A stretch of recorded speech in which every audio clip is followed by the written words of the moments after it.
Écoutons le ministre de la Défense, vice-premier ministre de la Côte d'Ivoire. Écoutez très bien.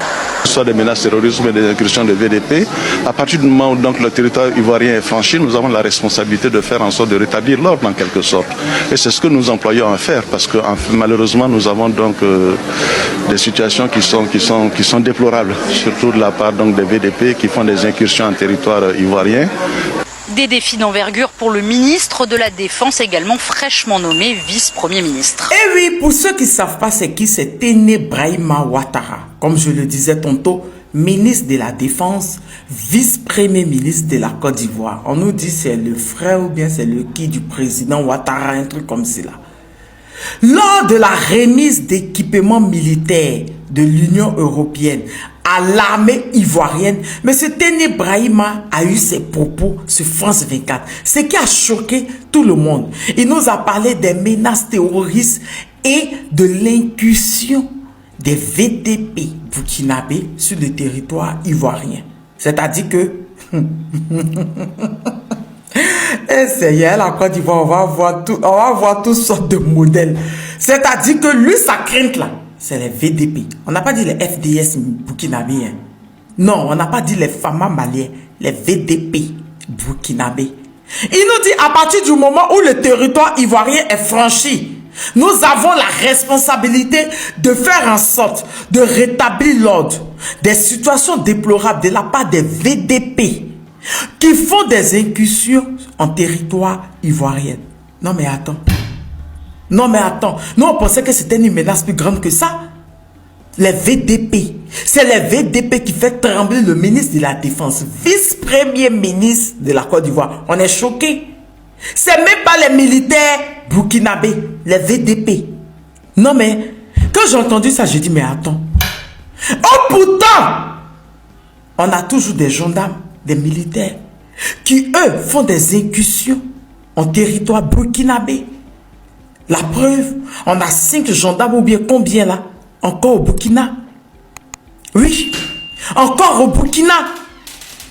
Mais eux, ils ne font pas de saint tollés.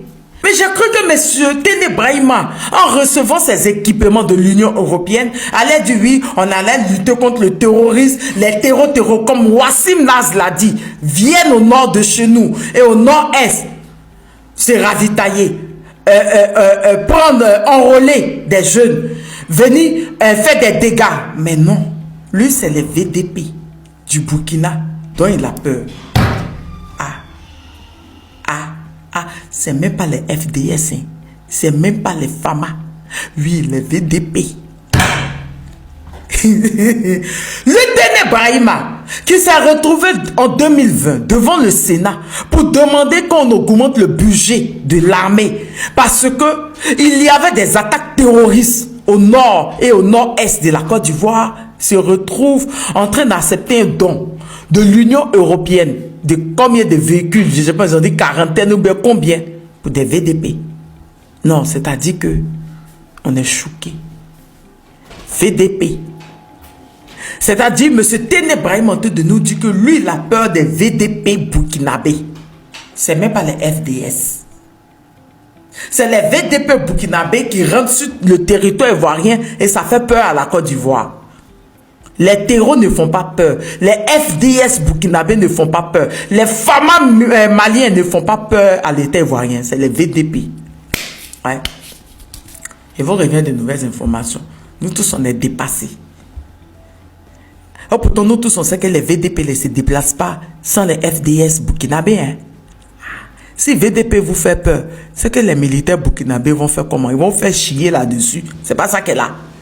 Il vous fait plein de bisous.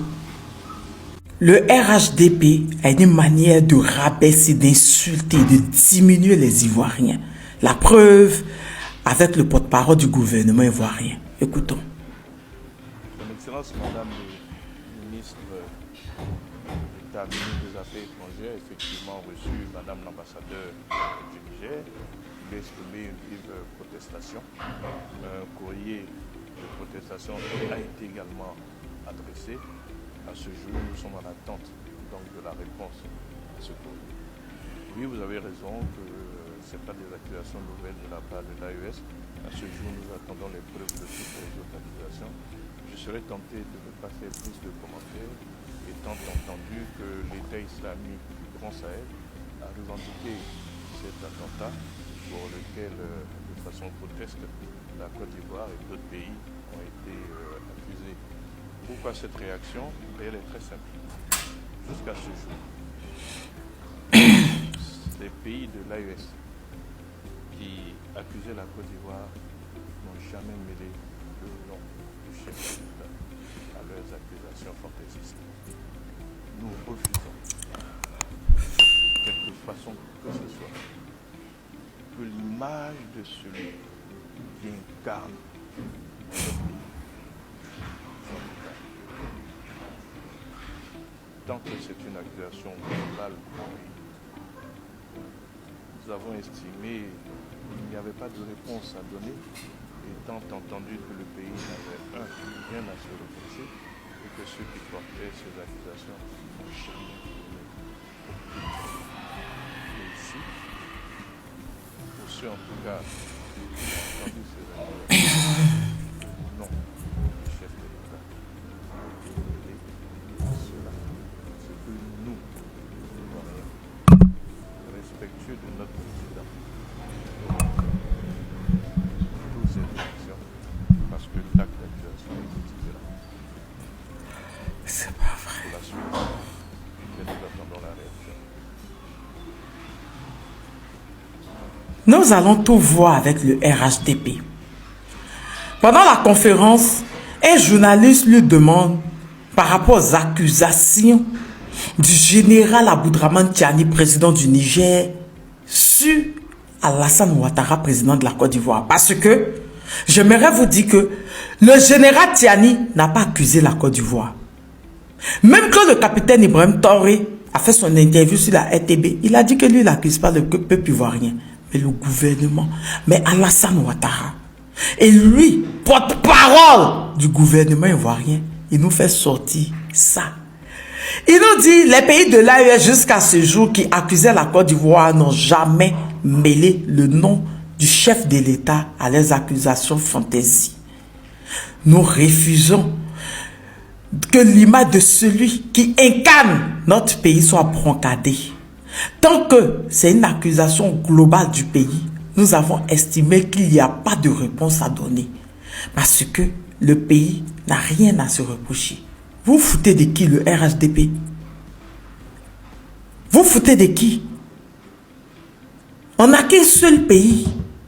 Et les accusations de ces pays-là, si c'était envers la Côte d'Ivoire, c'est ça qui est plus grave, en fait.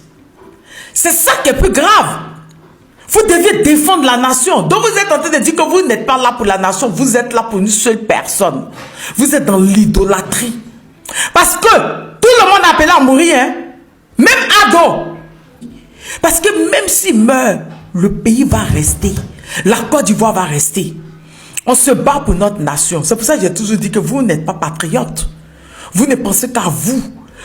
Vos militants, là, les nouveaux patriotes de 2011, là, de 2020, qui viennent dire aux gens d'être patriotes, pendant que vous étiez ceux-là qui êtes partis avec Blaise Compaoré chez Kadhafi, allez mentir si les Ivoiriens, non, vous n'avez pas envoyé. C'est vous là même qui avez pris le drapeau de Burkina pour mettre à Congo. On défend le pays d'abord. Le pays d'abord. Ado après lui qui? Il va partir. Mais le pays va rester. Vous avez une certaine manière de ridiculiser la Côte d'Ivoire. Vous avez une certaine manière de piétiner les Ivoiriens. Vous ne pensez qu'à vous. Vous êtes dans l'idolâtrie. Et nous, on n'est pas là-dedans. Parce que nous, on parle de l'avenir de la Côte d'Ivoire. Vous passez votre temps, hein, à faire des complots avec votre nom même. C'est avec vous-même que votre nom est sorti qu'au Gabon. Dans le coup d'État manqué au Gabon. On peut en parler? Tout ça, c'est le nom de la Côte d'Ivoire qui est sali. Et venez dire non, hein, nous refusons qu'il puisse, hein, l'image de lui qui, par rapport à la Côte d'Ivoire. La Côte d'Ivoire était là avant lui. Vous oubliez la partie là. Vous foutez de la gueule des gens d'une certaine manière. Le RADP, vous, avec vous, tout se résume à Ado. Mais nous, on n'est pas là pour ça. Nous, on n'est pas là pour ça. Nous, on parle du pays, on parle de la Côte d'Ivoire. On ne veut pas que le nom de la Côte d'Ivoire soit sali. Et vous nous parlez d'une tierce personne, on n'a rien à foutre que de passage. N'importe quoi. Est-ce qu'on s'appelle porte-parole du gouvernement? On ne comprend pas pourquoi on t'appelle Michelin là.